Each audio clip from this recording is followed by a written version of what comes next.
Hi, this is Angelina Asante. Welcome to another episode of The Healthy Hypochondriac. This is a special episode for anyone who's been diagnosed with cancer. If you have a friend or family member who's been diagnosed, this is good information for you too. I want to start off with a positive note. Thanks to early detection and breakthrough treatments, we have more cancer survivors now than ever. But here are my 7 tips to dealing with cancer. First of all, get a second opinion. If your insurance won't pay for a second opinion, then you must do it on your own. Insurance companies can be terrible. A wrong cancer diagnosis is worse. Some cancer tests have a high false positive rate and high false negative. So the prostate screening, PSA, have very high false positive and false negative. Also, some colon cancer screening, same thing. Lots of false positive, false negative. That's why those tests are run twice. My second tip is to research the heck out of whatever treatment your doctor is recommending. I'm not a fan of putting medical conditions on the internet to research, but it's better than not gathering your own information. Some cancer treatments have higher mortality rates than others, and just because you do something radical doesn't mean the cancer is never going to come back again. So let me give you an example. If you have breast cancer and get a mastectomy, you can actually get cancer again in that area remaining. So if you're told to do something radical, talk to someone who's actually had it done so you know what to expect. The third tip is keep your business off of social media. I literally put a picture of me eating French fries at a fast food restaurant the last day of my cancer treatment. People were shocked. No one had any idea I had been in cancer treatment for months.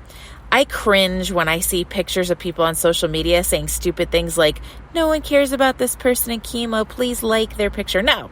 I don't know who that person is. I don't even know if you have permission to post their picture. They may not even really have cancer. That really ticks me off. There have been plenty of people who lie about having cancer and even do like GoFundMe pages, and you find out later there's nothing wrong with them. Well, physically. Some people say I love attention, but if that were true, I would have posted pictures of me in chemo and radiation. I'm sleeping a lot in chemo. Very dramatic. To this day, no one has seen those photos. 4. Plan for someone to help you around the house. If you live alone or have small children, you're definitely going to need help with meal prep, laundry, etc. And if you're having chemo, transportation's a must. Trust me, you're not going to be able to drive on chemo days. They wipe you out. The 5th tip, ask your healthcare provider lots of questions. Exercise can actually help you recover better during cancer treatment. And you might want to ask your doctor about supplements you could take to increase the efficacy of treatment. I used astragalus and vitamin D. In fact, you should get your vitamin levels tested before treatment. I know this sounds like a no-brainer, but they don't do it. And I hate to tell you, you probably have heard now after this whole COVID thing, people really impacted the worst have been people with really low deficiencies in vitamin D. Same thing with cancer.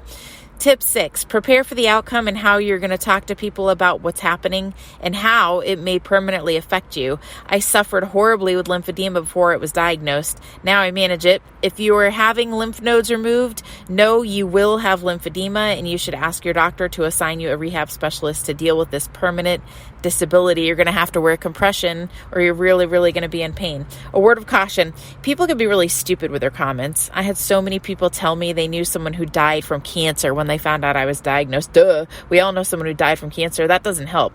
People don't know what to say, so they should just shut up.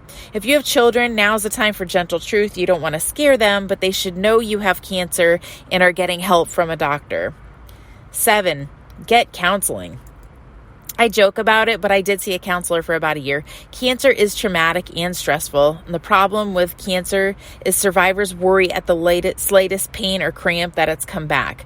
Wait until your checkups when you get what survivors called scanxiety, when you long for the good news of all margins clear. There's nothing wrong with getting counseling. I highly recommend it. Now, a final word about dealing with cancer. In the couple years following my end of cancer treatment, I threw myself into a couple of cancer charities, which I found out many cancer survivors do. However, there are thousands of scam charities raking in money under the guise of curing cancer.